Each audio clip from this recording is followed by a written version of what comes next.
Welcome everyone again for another MSD Animal Health coaching session. My name is Stephan von Berg, and it's a great pleasure for me to join this beautiful pink couch with Professor Derald Holtkamp. And we are going to talk about interesting topics of pig economics today. But first, Derald, introduce yourself. Tell who is Derald Holtkamp. All right. Well, thanks for the invitation to be here, Stephan. So I am a professor in the Department of Veterinary Diagnostic and Production Animal Medicine at Iowa State University. Been there since 2006. Actually, that was my second time there. I joined the faculty in the early 2000s and left and then came back. But since then, I've tried to focus most of my research and outreach work and even teaching on biosecurity in pig production as well as economics of swine disease. And so this project that we're going to talk about today is very much in line with that economics of swine disease, although it doesn't address disease completely. But I guess I would also say that we lived in central Iowa there for most of my life. I was born in Iowa, grew up on a farm. No pigs, though. My dad actually did not like pigs, and so we never had pigs growing up. I did raise and show cattle, though, growing up, and it wasn't until I got into vet school that they worked with a gentleman at University of Minnesota, Gary Dial, back then, and he kind of got me really interested in it. And Brad Thacker, who retired just recently from Merck Animal Health, was a mentor of mine at Iowa State as well. And that's kind of what got me interested in pigs, and I haven't ever gave it a second thought since. So. Fully relatable. Once you get hooked on the pig, you're there. Seems to happen, yeah. So, and you already said it, that you focused your work recently or for many years now on the economics of disease. But you took it a step further now, and I would say with the Global Swine Benchmark, that's the name of the project, you're stepping away from the disease break basically and taking a more high-level look. So can you explain the project and who is involved? Sure. Yeah, so started having some conversations with Lee Schultz and Dermot Hayes at Iowa State, both ag economists there. And Dermot I've known for years. He joined the faculty at Iowa State University in economics, I think the year after I started graduate school there. So I've known Dermot for a long time. Lee Schultz graduated with his PhD in economics from Kansas State University here recently. I don't remember exactly what year it was, but so he's a younger faculty member, but I've had an opportunity to work with him on a few projects, and so I was really excited about doing that. And so both of them are involved with a group referred to as InterPig. And so InterPig is kind of a loose-knit, informal group of people in various countries, Europe and the Americas. And once a year, each of the representatives in each country kind of gathers the data. They have a bit of a standard template that they collect. They have some standard terminology, some agreements on whether things are going to be collected in per mated female basis or per inventoried female basis, things like that, right? And so they have tried to standardize that common template. They do work individually to gather that data from different sources depending on what's available in each country. And then they get together once a year. Before the pandemic, they would do that in person. And so everybody would travel to whatever country they were going to meet in that year, and they would all get together and kind of discuss things and try to make sure that the comparisons were as close to apples as possible, right? Mm-hmm. And so they're actually going to pick that up. They had been meeting by Zoom. They're going to meet in person, I think, in the U.S. next year in June. And so we'll have an opportunity. They'll have an opportunity to do that. And my plan is to be involved in that meeting as well here. But so that's the group that really initiated that data that group produces. Really kind of triggered our thought process about we could use this to kind of dig into this more closely or more deeply. And one of the things that we wished we had that we didn't have was some data from countries in Asia, China in particular. Okay, and so we put together a plan to get that data, and worked with Hong Lin in Singapore and some others with MSD Animal Health in different countries And for the first year, we got data for Japan and China. And then now this most recent go-around for 2020 data, we also added South Korea and Vietnam. And so that formed the entire list of data we have to work with now, those combinations. And so the one thing I wish we could do a little bit better is be a little bit more in real time. There's always a lag, by the time the year ends. For example, when 2021 ended, then it takes a few months to get that data together, and by the time we're sort of putting those numbers out there, do the analysis, we're usually a good year behind always. And so that's one thing I've always thought about, maybe how we might be able to do that a little bit differently. But yeah, so that's the project in a nutshell. We've spent a lot of time developing some models to incorporate the data, do some different types of analysis, like, for example, the analysis we do to look at what individual factors are contributing to the relative competitive advantage or disadvantage in each country. And so all that's kind of novel work that we've done with that data. Yeah, understood. So we are going to look or talk about let's say, the data or the KPIs in a minute. But first, what I would like to know is, you're covering basically the pig production in the whole world right now with a standardized data set that gets collected every year. And I also understand that the lag is a bit frustrating, because especially in volatile KPIs, right? But we are looking at very, very different countries, very different swine production systems and cultures. So how do you approach that to eliminate these biases in the data? What is your thought about that? Well, I would say that's what makes this interesting, right? Because there are different sort of models of production in different countries. But at the end of the day, the things that matter, how much does it cost per kilogram of pork produced? How much feed do you use to do that? Those types of questions, no matter how you choose to raise pork, that still matters, right? And that is comparable from one country to the next, right? And so those are the things we focused on. We're not really that concerned about, do they do this differently than they do, and how does that affect the numbers? Well, when I say we're not concerned, we are concerned to the extent that, what does that mean for fixed costs, for example, if they have different building styles, right? What does that mean for how much their fixed costs are every year? That's what we care about, right? And so I would argue that, that's the interesting question, but it doesn't necessarily cause us problems, I guess. It's easy enough to look at that, because at the end of the day, the numbers are the numbers, right? So the way I understand this is, you just, let's say, eliminate the problem by looking at it, let's say, backwards. You look at the numbers, and then you're looking for potential explanations in the differences. Yeah, that's a good way to state it, I think, Stephan, and that, that always begs a question. I'll give one example in South Korea. They seem to be transitioning their building style away from kind of a more inexpensive style of building to a concrete brick style of building, which is much more expensive. Now, what I presume they expect to happen is that will at some point improve productivity, right? In the data we're looking at so far, that doesn't appear to be the case, but that's the type of thing you look at. If you have a country that uses labor very efficiently, like Spain and U.S., what does that do? Is there a link, or at least an association with their productivity? And that U.S. and Spain are two countries that are very competitive on a cost basis. Both use labor very efficiently, and that's part of what gives them the competitive advantage on the cost basis. But those two countries are, for the countries we're looking at, slightly below average on productivity, right? So they're sacrificing a little bit of productivity, I presume, for that maybe lower labor cost and also lower fixed costs. Building designs tend to be a little bit cheaper there as well. So those are just examples of kind of how once you see the numbers, you can start to dig into them and start to think about, okay, well, why are those numbers what they are, right? And some is fairly obvious, right? Feed costs.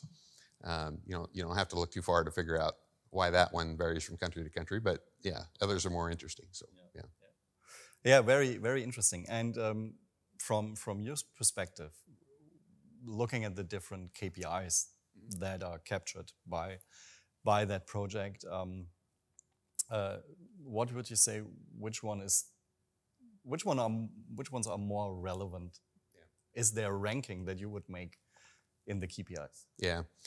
So we haven't really looked at it that way. When we've looked at what factors contribute to the relative competitiveness or let's say competitive advantage or competitive disadvantage in each country in terms of their profitability. And by looking at profitability, we can look at the impact of market pig prices as well then. But when we've done that, productivity is one of the factors we look at, but we look at all the productivity factors together. So the way we do that analysis is we sort of create a hypothetical country that's perfectly average for everything. And then one at a time we change those factors or not change them, but we allow the whatever the numbers are for that country to be what they have, right? And then we look at what that does for profitability, right? Or what impact that has on their profitability. So when we do it for productivity, we take all the productivity values, the KPIs, in both the wean or breed to wean phase as well as the wean to market. And we let them vary according to whatever they are in the country, and we look at how does that affect their profitability then. So, and so that, as it turns out, that of the 6 factors we look at, which includes market pig prices, feed prices, productivity is the third then, and fixed cost, and then wage rates and labor usage are the 6 factors that we look at. Of those, productivity is, I would say, third in terms of how important it is in determining a country's relative competitive advantage for profitability. And so market pig prices, not surprisingly, is number 1, and feed prices are number 2. So. Okay, yeah, not really surprisingly. That's correct. When you look at it at country level, so not at farm level, not at producer level, but at country level, right. And that opens another question that I find interesting, and that is, at what kind of market are we looking? So is it a, let's say, the most extreme, unregulated, free market who is regulating itself? Or do countries' policies interfere with that kind of market? Sure. Yeah, so the data we get, of all that data, feed prices, market pig prices, I think every country generally collects reasonably good data on that and publishes it. There may be, some exceptions to that. Even in China, generally that data is considered to be reasonably reliable, whereas sometimes some of the other data is maybe a little bit more suspect. But those types of data we get and have confidence in those figures. And so when you look at that, then one of the things we've done is sort of plot the cost of production, right, for each country and each year. And then we overlay the market pig prices, and then you can look at the profitability as well. And the interesting and repeatable thing is that countries that have relatively high cost of production tend to have higher market pig prices, right? Mm-hmm. And that's not unexpected, even in a totally free trade environment. Let's say in a perfectly global work market, you would expect some differences, right? Because it does cost money to transport pork from one place to another, and there's some other sort of cost to doing that you have to factor in that suggests that there should be variation.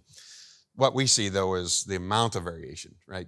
Especially in Asia, where they have very relatively higher market pig prices on average. Right now it's so volatile, it's hard to even know what an average is there. But on average, their market pig prices are always going to be quite a bit above Europe, and then European prices are always going to be a little bit above the prices in Americas, right? And so the extent of those differences, though, suggests that there are other factors beyond just the simple transport cost and other cost of trade that are contributing to those differences, right? And those, shockingly, are impediments or barriers to trade, and countries use different approaches to that. But just about every country has some things that will distort those prices, typically in favor of their own domestic markets, right? And so, the exporting countries like U.S., Spain, Germany before they had African swine fever, they prefer a more open market, and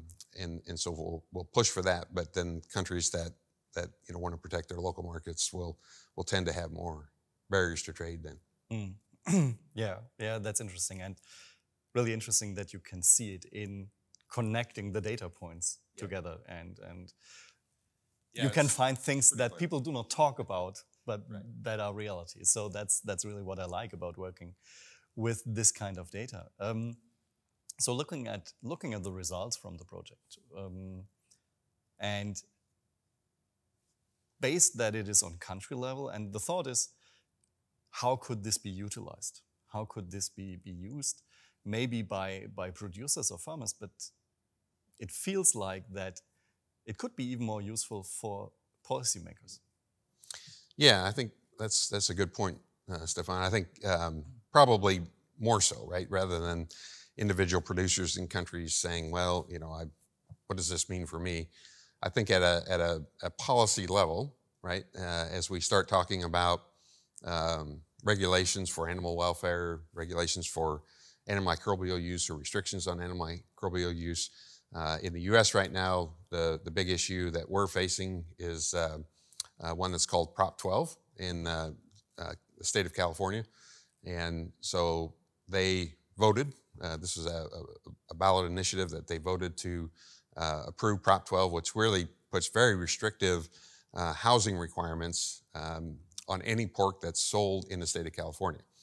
And if you were just to remind your viewers of the geography, California is on the west coast. It's one of the larger states geographically or landmass, and it also has, I forget, a third of the U.S. population. That might be a little bit old, but it's a big state. A lot of people, a lot of area. So it's not an insignificant market, right? So the pork industry can't just ignore it and say, well, you do what you want. But and so it's actually going through the courts now, has been going through the courts. National Pork Producers Council sued to have it litigated, and it's made its way all the way to the Supreme Court now. And so they'll hear that case this term, but it has huge implications for the industry.